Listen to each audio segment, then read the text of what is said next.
had any plans, or if there's been any events where the committee has been able to call in either public safety minister or senior officials to CBSA to discuss the situation and Eastern MPs on this? Well, we've certainly been asking questions in Ottawa, and we certainly would like to have the opportunity to put this on a committee agenda to get answers. And certainly we've got questions on the order paper.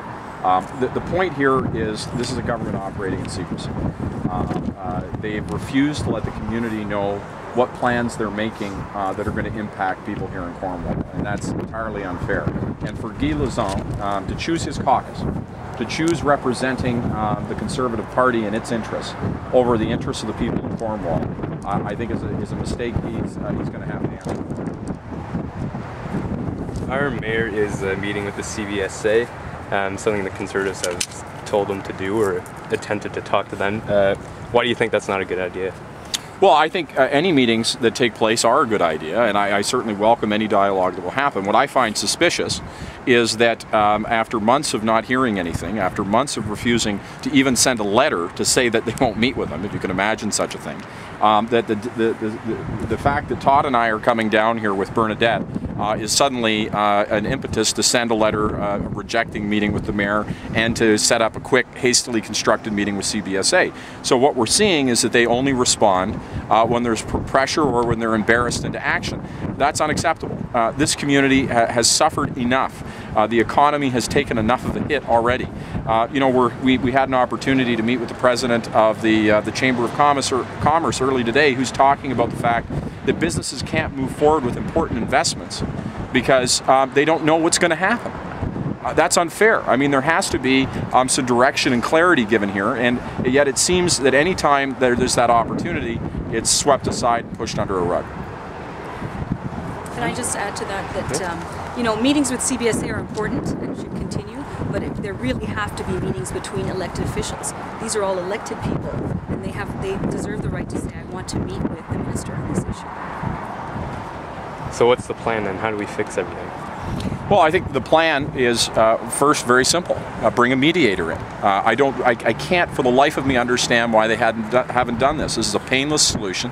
It should have been done months and months and months ago. Everybody on all sides agree that's the next. Do not want to talk to people, and in the case of the Mohawks of Abbotsford, as in other areas around the country, they have a legal duty to Aboriginal people to consult, a duty that's been upheld by the courts. And so they can't respect they don't respect the law, they don't respect what I would call just being good stewards,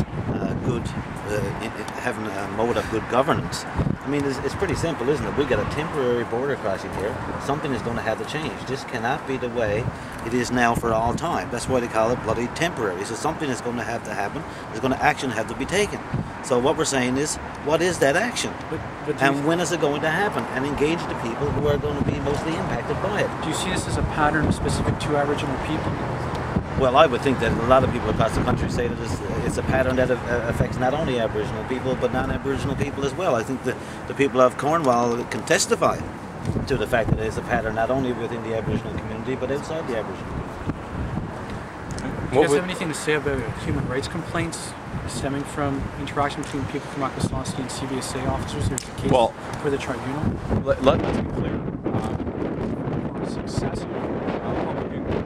Successive committee reports from the House and the Senate, there have been demands for oversight of the Canadian Border Services Agency.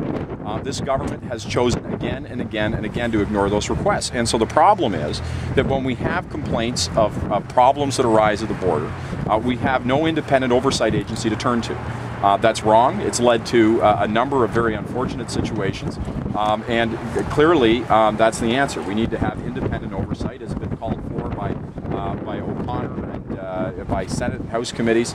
That's been ignored, and we need it. And in order for people to have faith that what's happening at the border is right, and that they can have confidence when they cross the border, that if there's an incident that it will be investigated, we need to have that independent watchdog to be able to respond.